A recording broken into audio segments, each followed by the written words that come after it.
Welcome back to my channel Gurukul. If you are watching my video for the first time, then please subscribe my channel and click the bell icon for all notifications. Today I am going to start with part 7 of exercise 3.4.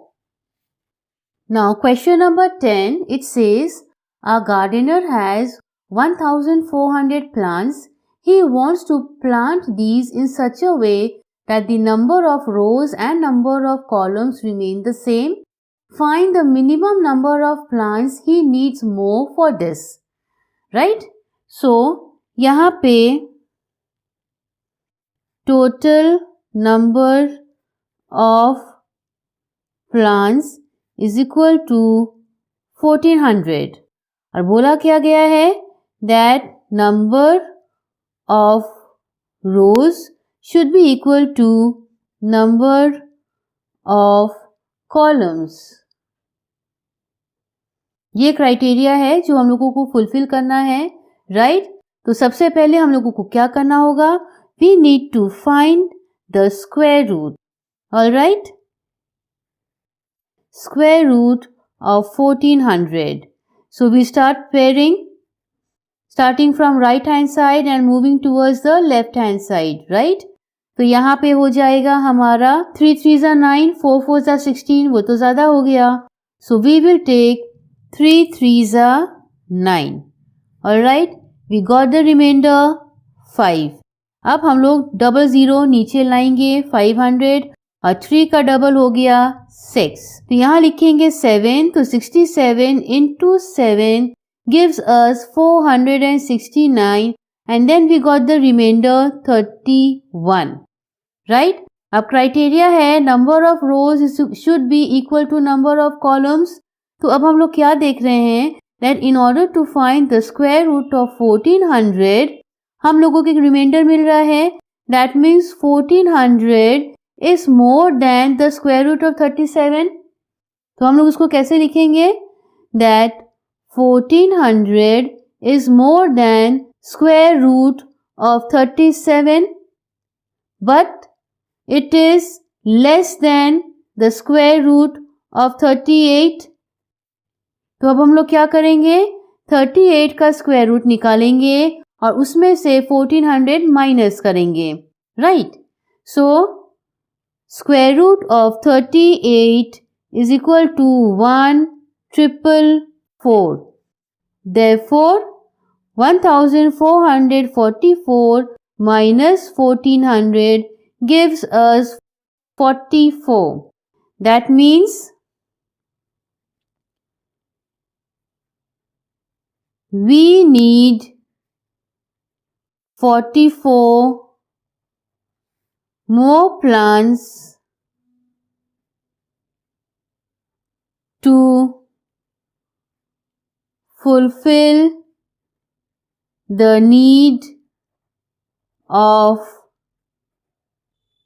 equal rows and columns. So this is the answer. Now question number 11. There are 1000 children in a school. Alright. So total number of students is equal to 1000. Now for a PT drill, they have to stand in such a way that the number of rows is equal to the number of columns. Again, हम लोग को क्या करना है? Number of rows should be equal to number of columns. Alright? So how many children would be left out in this arrangement? अब ऐसा करने के वक्त कितने बच्चे इस क्राइटेरिया को फुलफिल नहीं कर पाएंगे? दैट मीन्स कितने बच्चे हो सकता है इसमें एक्स्ट्रा हो जिसको कि निकलना पड़े? तो in order to find out that हम लोग क्या करेंगे 1000 का स्क्वायर रूट निकालेंगे which is the total number of students. So we will begin 3 3s are 9. Remainder 1 we will bring down 00. 3 का डबल 6. तो 161 into 1 is 61. अगर 2 लेते हैं तो आंसर आ जाएगा 124. That is more than 100. इसीलिए 1 लिए तो 61 into 1 is 61. So remainder will be 39. That means in order to make the number of rows equal to the number of columns, 1000 students में से 39 बच्चे निकल जाएंगे. That means 39 students are extra. Therefore, remainder is equal to 39. That is 39 students will be left out. So this is the answer. Now question number 12. बोला गया है that Amit walks 16 meters south from his house. Alright? So ये जो point है इसको हम O mark कर रहे हैं which is Amit's house. ठीक है? अब वो साउथ मूव कर रहा है moving towards his friends house. Alright, तो डिस्टेंस कितना है टिल साउथ? बोला गया है 16 metre. This is Amit's house which is 0 और O. Don't call it 0, it is O. यहां से वो वॉक करना शुरू किया. He moves south 16 kilometer. Clear? Now from here he turns east. Alright? तो ये ईस्ट की तरफ टर्न किया और कितना चला? He walked a distance of 63 meter in order to reach his friend's house. तो यहाँ उसका फ्रेंड का घर मिल गया, आ गया. तो हम लोग यहाँ पे क्या मार्क करते हैं? ये टर्न लिया तो ये corner 90 degree. This is A and this is B, his friends house. Clear? O है अमित का घर. वो अपने घर से he started moving towards south. He traveled the distance of 16 metre. 16 metre के बाद वो ईस्ट की तरफ टर्न किया, टर्न लिया. Again he traveled a distance or walked the distance of 63 meter in order to reach his friend's house which is at B. Clear? तो इन दोनों का डिस्टेंस मेंशन्ड है. अब आगे क्या बोला गया है? Now while returning he walks diagonally from his friend's house to reach back to his house. तो घर लौटते वक्त ये वापस इस रूट को फॉलो नहीं किया. rather what he did, वो डायगोनल गया. सो लेट डायगोनल मतलब ये देखिए B को O से ज्वाइन कर लिए. This is the diagonal. Alright, तो अब बोला गया है what distance did he walk while returning. That means we need to find out the distance between O B. I hope till here clear है. अब इस फिगर को गौर से देखिए. आपको क्या दिख रहा है कि ये एक ट्रायंगल फॉर्म हो गया. उसमें से एक राइट एंगल है, राइट. दो साइड मेंशन्ड है. तीसरा साइड क्या हो गया? The longest side. As you can see this is a right angle triangle. So OB is the longest side which is called as hypotenuse, right. अब हम लोगों को इसी लॉन्गेस्ट साइड का डिस्टेंस और मेजरमेंट फाइंड आउट करना है. And in order to do so what we do, we follow the Pythagoras theorem. So come on, let me begin. ये हम लोग पहले भी कर चुके हैं. चलिए फिर से शुरू करते हैं. So in order to find OB, now according to the Pythagoras theorem, formula क्या है? That OB square is equal to OA square plus AB square.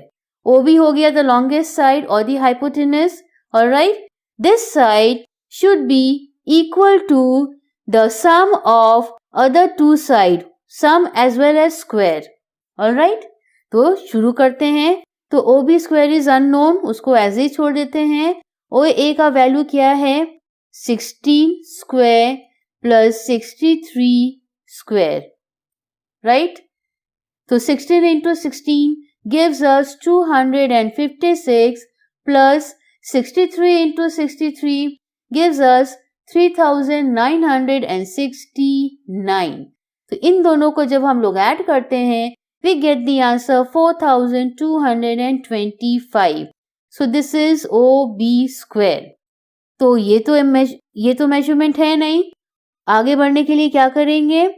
So OB is equal to square root of 4225. ये जो OB का जो square था वो right hand side जाके वो स्क्वायर रूट हो जाएगा. That means now we need to find the square root of 4225. तो चलिए आपको प्रोसेस दिखाते हैं. 4 2 2 5. Got it? We start pairing. So ये हो गया 6 6 36. After subtraction we get the remainder 6. We brought down 25. 625 हो गया. 6 का double is 12.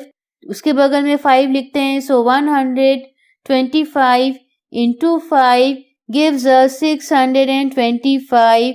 No remainder. So OB का मेजरमेंट क्या है? OB is equal to 65 meter. So this is the answer. Now the last sum of exercise 3.4 is a ladder 6 meter long leaned against a wall. So ये है हमारा wall straight. Alright? तो इस wall से एक ladder को खड़ा किया गया है. ऑलराइट, ये है लैडर. लैडर का लेंथ कितना है? 6 मीटर. ये एक वॉल के अगेंस्ट लीन किया हुआ है. Right now the ladder reaches the wall to the height of 4.8 metre. अब ये तो है हमारा ग्राउंड, ये है हमारा वॉल. तो किस हाइट पे ये लैडर लगा है? That is 4.8 metre. राइट, अब क्या पूछा गया है? Find the distance between the wall and the foot of the ladder. So no doubt this is the foot of the ladder, जहां से हम लोग क्लाइंब करना शुरू करते हैं, which is supported on the floor by the wall. Alright, so this is the foot of the ladder. तो foot of the ladder से वॉल के बीच में जो स्पेस है उसका हम लोगों को मेजरमेंट फाइंड आउट करना है. This one. ऑलराइट, तो इसको हम लोग लेबल कर देते हैं A, B, C. अब सेकेंडली, जब ये वॉल है और ये ग्राउंड है, नो डाउट ये 90 डिग्री है. वॉल तो कभी टेढ़ा नहीं होता, वो बिल्डिंग ही गिर जाएगा. It has to be straight. So this will form 90 degree. Now as you can see, it is forming a right angle triangle with AC is the longest side, which is called the hypotenuse, right? And यहाँ पे hypotenuse का length दिया हुआ है और straight line जो है AB wall का दिया हुआ है. ये distance find out करना है. So in order to do so, we have to follow the Pythagoras theorem. So let me begin. So AC square is equal to AB square plus BC square. हम इसको अभी reverse कर दे रहे हैं. BC square plus AB square is equal to AC square.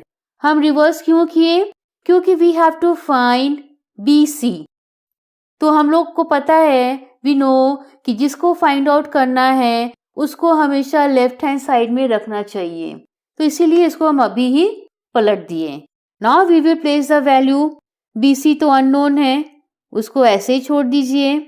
Plus AB है 4.8 is equal to AC is 6 square.